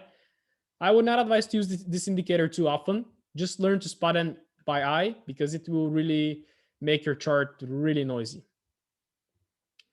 It's great when you see it on your entry time frame. Yes. Imbalance is a confluence. Check if there is an OB. Exactly. SI, yes, exactly. It is a confluence. I saw Prince and Walter as well testing just to trade imbalance, which is fine. And basically the rule is that 50% of that empty space will get fulfilled. So you can actually take a trade from right here. Stop loss has to be a little bit larger, but we're not looking to trade this so far. Maybe Prince and Walter can give us a little bit of a recap later how that works for them. So yes, very good point, Asai. Yes, it's a confluence that really makes your order block a more high probability one. So what the imbalance tells you is that it's going to be filled. Yes, exactly. Because if you have imbalance, then it has to be balanced. This is how the market works, right? So have a look at that empty space right there between this wick, this candle, and this.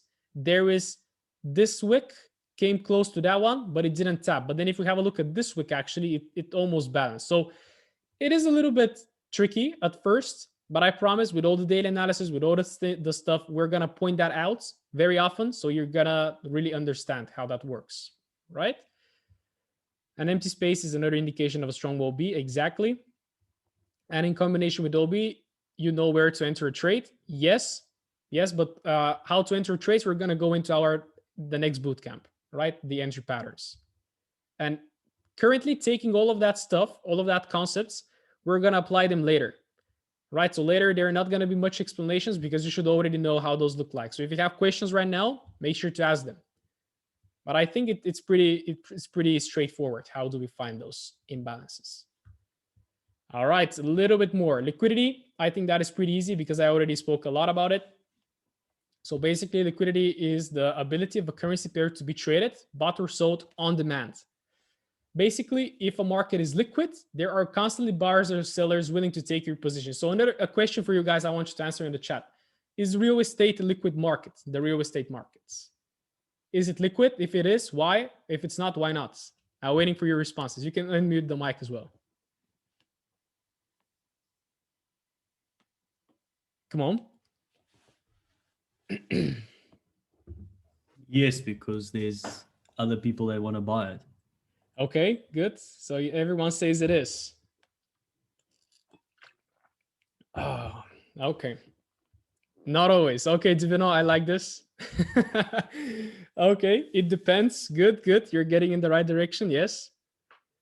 Yeah. Okay, so I'm going to say, let me see. Yes, but it takes time to liquidate. Exactly. On the situation. Sometimes there is supply, but no demand. Exactly, Divino. Yes. Yeah. So if there is lots of supply, but no demand, then it means that it's illiquid.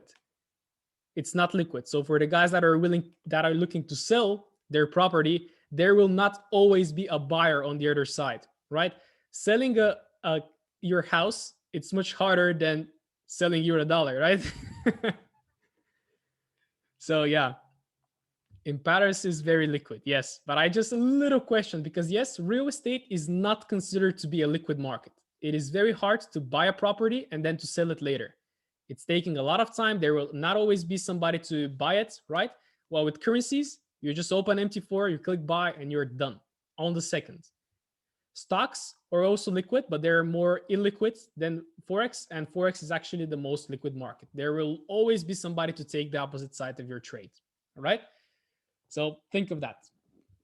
The concept of liquidity is crucial when it comes to manipulation trading. You really have to understand how that works. There are a few types of liquidity. You have the equal highs and equal lows, basically the double tops and double bottoms. It could be triple, quadruple, 5 bottoms or whatever, which actually will turn into a consolidation if there are more than 3, right?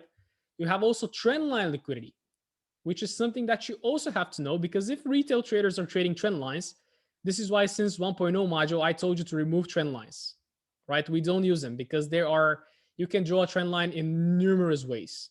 And basically, if retail traders are looking for a trend line, what the banks are going to do? They're going to fake above that trend line. Let me see.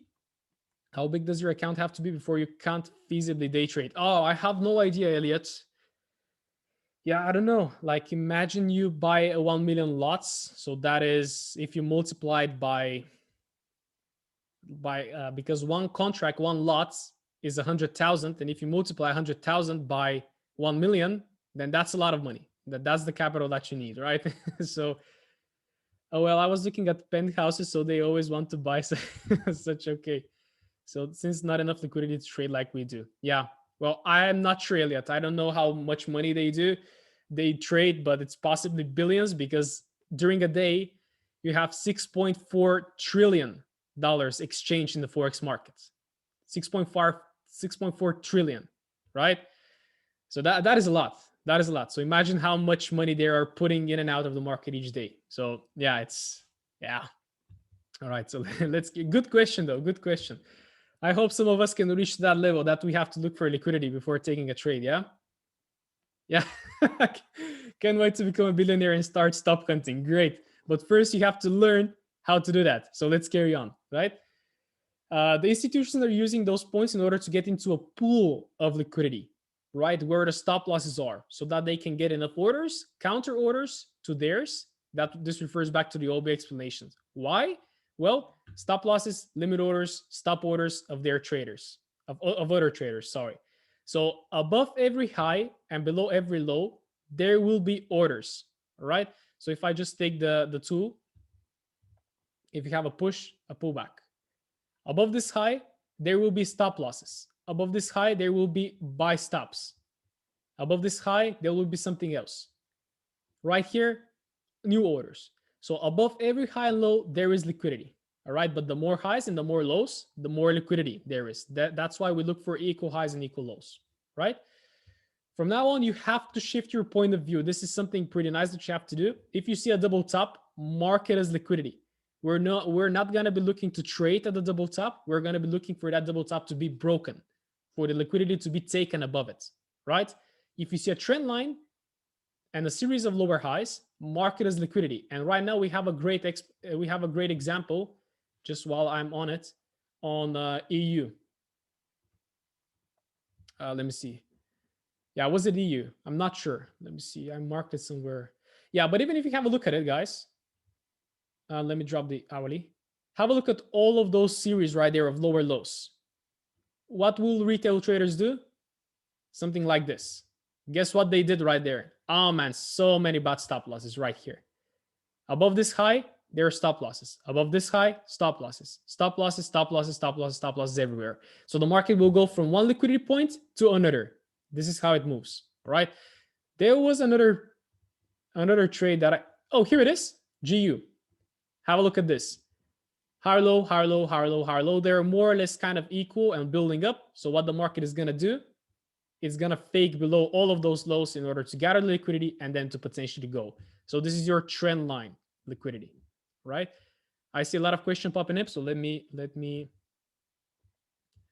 Fanatics, let's start moving to market with 1 million loss. All right, cheers. It's can't wait to become millionaire. So what does SSL? Yeah, well, Johnny, this is just dollars. This is just the fun side. Yeah, it's dollars exactly. So what I do is just like this. You can type something else. You can type liquidity. You can do it however you want. Just make it look good. I have it as red so that it kind of like picks my attention, so that I know that I'm going to be looking for fake above or below the red line, right? So let's see where I was. Yeah, from now on, I told you we have to shift our perspective a little bit. Why does the market gather liquidity? It's basically a recharge mechanism. So I'm going to give you an example. I'm going on a trip or running a marathon. So Bastien can actually confirm this with me. So imagine that you're going on a trip or you're going to run somewhere. You're not just going to go from point A to point B like this. You're going to stop along the way for toilet break. You're going to stop to have some food. You're going to go again. Oh, the car ran out of steam. You're going to stop again, right? To the petrol station. You're going to come. Oh, the baby's going to cry or it's hungry. You're going to stop again at the station to take something else. And then you're going to reach your point, right? So it's a recharge mechanism. It has to pull back. And this is why we have the pullback, guys, because it has to gather liquidity, right? So let me see the chat. Yes, exactly. Yes. Ilya, so if Asian station trading, so can we draw a trend line? Yes, exactly. Yes. Taking the baby out to the... Bastien, can you confirm this to me? When you run the marathon for 100 kilometers, do you just run, you start running and then you finish right there? You're probably going to stop at quite a few points to gather some steam, to eat something, to recharge a little bit, right?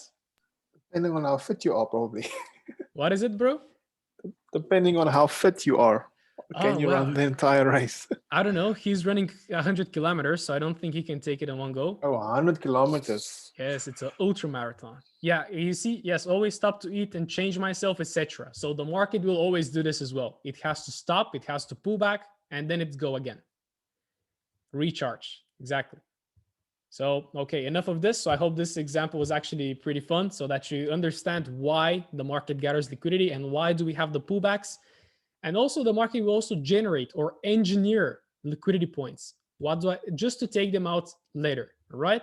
So what I told you on EU, what the market is gonna do just before reversing, it's gonna do this. And what is this? This is engineering of a consolidation of liquidity. So here the market is pretty balanced. Everyone is willing to take the other side of the trade. Then we have the institution stepping in. Everybody's selling right there. Everybody's selling with sell stops. People having their stop loss that already bought are stopped out. People are selling, break and retest traders are entering right there. So this is a big fight right there.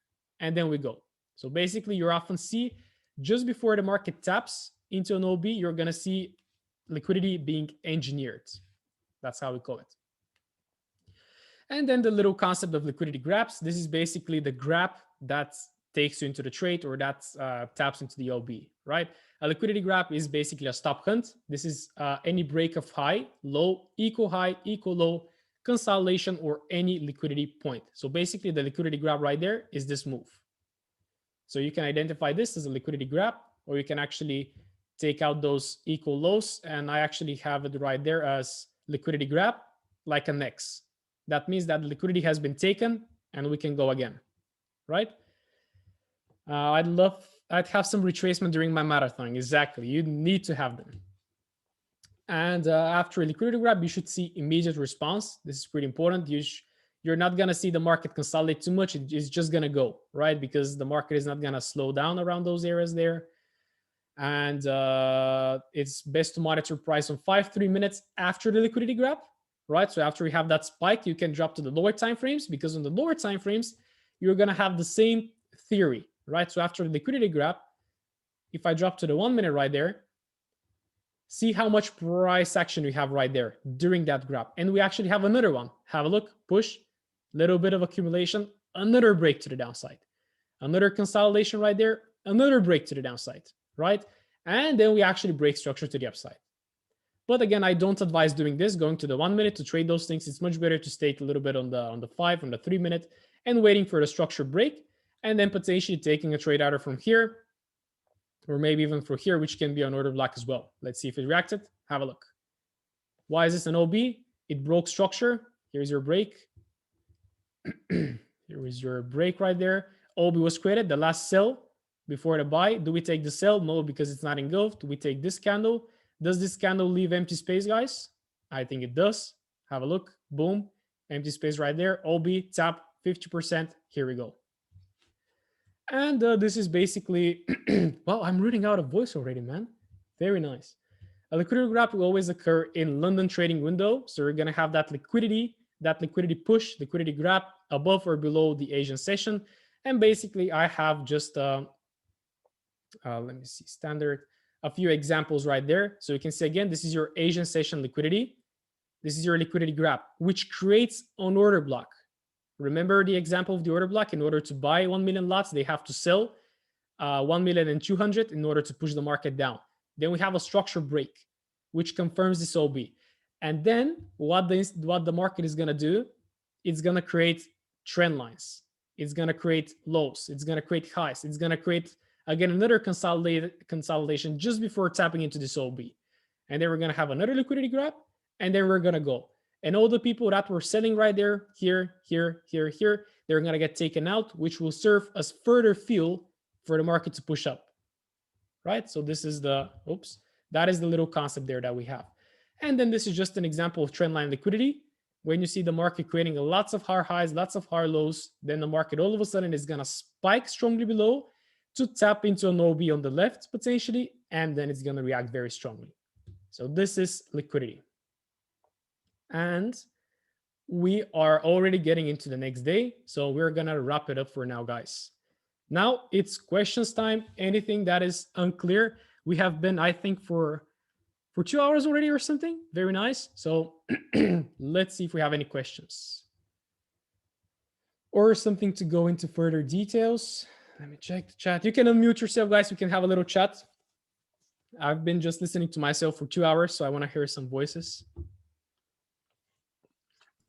Got a question for David. Yeah, David, yeah. On his squares, I checked on his daily analysis. He's got the LG, SB, and SBT. I just want to ask, what is that? So each of us, for me, the LG is just liquidity grab. The SB is just the structure break. Yes, that's just and the SB. So for me, I want my structure break to either stand on top of the line or below the line. So that's just for me to know when it's in a downtrend. If you quickly draw a line, yes, Ilya, and then go to text. Yeah, that.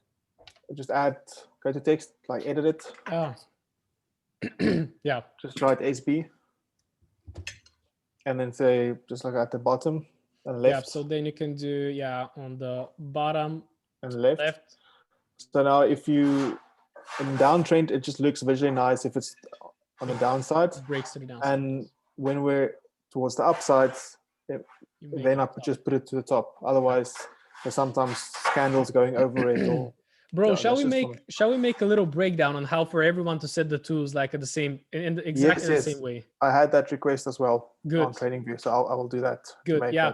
Okay. Good. So guys, just be patient. We're gonna do everything. So all of us will have the same thing. So we're actually be like a real nice team. So we're all gonna have the same drawings, the same breaks, because you can see I have them as well. Like I'm using the arrow. Then I have here break of structure to the upside, break of structure to the downside, the daily open, imbalance, just a simple level, liquidity grab, liquidity above, below. And the difference is where the actual text appears. I have it on top if it's liquidity above. If it's below, I'll have it on the bottom. Mitigated also, I use this one when an OB is being mitigated. So for example, this one right there, I'm going to do it like that. So that I know that the market already tapped into it, and then we're going. Yeah, I was trying to do the exact same as your guys' so I can have them all the same like that. I was just not so sure how you got that tick on there. We're going to make everything. Yes, we'll make a nice video for it. Good. Okay, thank you. It would be nice if everyone used the same thing. Yeah, exactly. If everyone used the same thing, then nobody will be confused on what is on the other person's chart. So yes, we're definitely going to do this, guys. No worries. With regards to wick zones, Javier, personally not that much anymore, but as I've said before, to get an idea of where retail traders think price is going. So wick zones are a nice visual presentation of what retail traders think as support and resistance. Seeing that, how can we use that to our advantage and anticipate where price could potentially be manipulated? Mm-hmm. Like in my AU trade, if price is, like I said, the one that I missed this week, if price goes into my direction and it breaks, retests normal support and resistance, weak zones, it's another confirmation to hold longer. Price is going in my direction. So that's just how I personally see it. Mm-hmm. Mm-hmm. Yeah. So not in detail as much anymore. No. Yeah. Primarily the order blocks. Yeah, I like wick zones, but I think sometimes you can really draw them a lot. For example, like you can see them almost everywhere. Like simple support becomes resistance. Like you can draw this, for example, then you can draw this, then you can draw something else. And there will always be like support and resistance. And as you can see, it always fakes below, fakes above. So it's much better to be really precise, to hone in on the OBs. And then just as the vet said, if this is a wick zone, support and resistance, it's going to get faked. And if you have an OB below, then this can serve you as confidence as well. Ilya, one question. Alexandru, I think, asks a second time if we should, as target point, take a fib extension or an order block. Okay. Well, fib extensions are maybe for 2.0 and 2.1. So again, if you have an OB entry, then you don't have the actual extension because you don't have that correction. right? And imagine if you enter on the 5 minute right there. So this is your push, this is your pullback. So your extension is this one right here. So you're not gonna take profits right there, right? On the 5 minute. So again, it depends. Again, we're gonna go in detail onto the next bootcamp about that, where to take profits and how to frame the setups. But usually, yes, you're gonna go for an OB. You're gonna go for liquidity as well. So if you're taking a trade and you have like really nice, for example, this consolidation, you can target above, you can target the OB. But yes, yeah, just to be very straightforward to your question, no. With manipulation, we don't use the extension. If you're not basing the trade, let's say on a higher time frame OB, yeah, but how to give you an example? So let's say you have an OB right there, and again, if this is your pullback, then you can measure the fib again like this, and then you can say, okay, we can reach for the 27, right? But then if you get on the OB right there, you're gonna have a much tighter stop loss, and then you can judge, for example, you can take profit at the lows right there. But yeah, I'm gonna say stick to the strategies if you have a 2.0 because it's really systematic. Push, pullback, then you measure the pullback. Here's your extension, go for it. That's it. Is the New York the opening time of the daily candle? No, Fitki. This is, I explained this a little bit earlier, the difference between that and why this is not the daily open. So you can see the daily range is being filled from 5 a.m. GMT all the way to 8 p.m. GMT. And during the other times, you're gonna see consolidation, right? So yeah, this is why we take the New York price, because this is when like the midnight in New York, and this is when the daily range is being filled. So it's not the daily open, but it's 5 hours after the daily open. So make sure that you don't confuse this. What is the setup parameters for the 50% VIP? Zubair, I shared this one in the beginning. But let me just show you. I have it like this. And it's just a 0, it's just a 1 and a 50. And then the colors, you choose them by your choice, right? Sorry, in French, this is majuscule. Where do you write the big letter? Ah, okay. Shift will lock the lines horizontal. Oh yeah, exactly. So if you want to keep your lines horizontal, you hold shift. You can see it draws a perfect line. While you draw it, you hold shift and it gives you a pretty nice like straight arrow. So that is a very good tip as well. Good for pointing that out. Ilya, are you still using the 2.0 strategy? I just implement. Yeah, I'm not really looking too much because, you know, December and January are not good months for continuation, but we've been smashing it with manipulation because the timeframes are much lower and you can actually use those institutional concepts to grab like just like a little portion of the market per day, but it's great. 2.0s are starting to play just right now, February, because the market is starting to get trending, right? But personally, I am focused mostly on manipulation right now because it provides a great R&R. It doesn't force you to stay on the charts all day, to wait for that pullback, to wait for the crosses, to wait for the ABC, to wait for that, to wait for the break, for the retest. You're just there. You're just there, take the trade, or you're not there, right? Don't get me wrong, manipulation setups still take a lot of time to play out, but I feel it's a little bit less than 2.0. But of course, I'm always like looking in terms of 2.0. Where is the structure, right? But nowadays, I'm like, let's say this is a 2.0. I'm not gonna take it because I see liquidity above right there and I see an OB above. Then I have a push, I have a pullback, right? Is this a 2.0? This is a beautiful 2.0. And it worked out. But did I take it? No, I didn't. Because again, I waited for a little push to the upside. But then again, you can see we actually had another setup. OB, push, retest. There is another setup right there to take. So again, it is all about yourself. If you really want to focus on manipulation or if you just want to look again on the side for 2.0, I would personally not recommend to have one chart like this for manipulation, then another chart like that and monitoring them on the same time because you're going to get confused. Let's say you look for a short on UE right now, but then manipulation tells you something else. And again, as you said, use the premium and demand zone to potentially frame a 2.0 setup as well. But let's see how it's going to go. Let's see how the market is going to go. I am monitoring. If I see something, I'm sometimes taking a trade. But like I've currently become super patient, super conservative. And even if I miss the 2.0s, I'm always going to wait for a setup, a manipulation setup, because it's probably going to give me above like 6, 7, maybe even 10 R. and I think it's worth the wait. So I hope that answers the question, bro. Brother, can you quickly just show me how you form the fib block for take profit? So from the reverse and then the standard fib. Do you mean the stats, or how do I do it?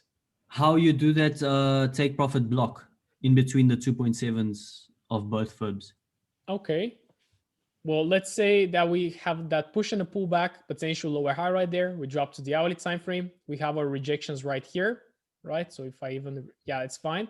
So actually, this is your whole pullback right there. So if I drop to the 15-minute, this is all of your correction, right? So what you're gonna do is you have to take it like in the opposite manner. So you're not gonna draw it from the bottom to the high in order to look for the retracement, but you're gonna catch it from the top to the bottom, right? And then you have the extensions, 27 and 62. So what I explained in the course is that you can take the whole zone and you can look for the 50%, or what you can also do is you can look for the normal fib, which is from here to here, right? So this is your normal retracement again, and this creates big pockets. So as you can see right there, you have a pocket of 27%, and then you have a pocket of 62%. And then within this, if we drop lower, you have all of that TP area.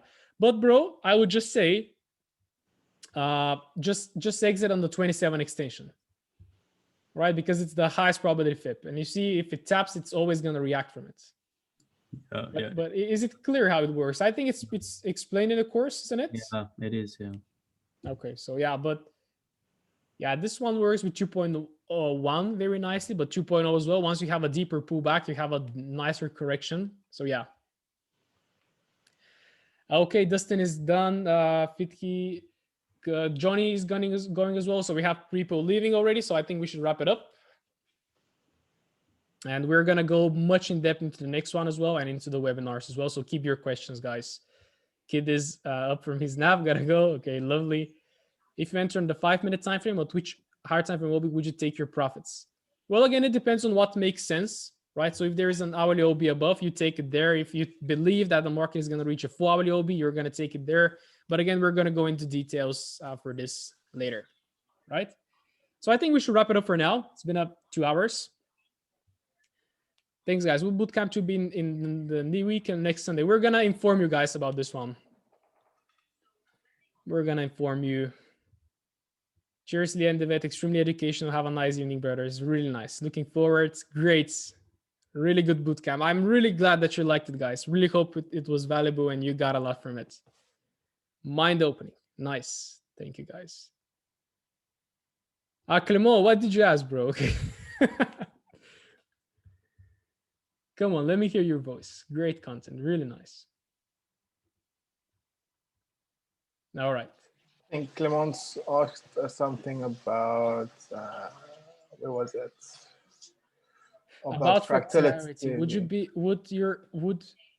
would be your bias on CAD-JPY daily time frame?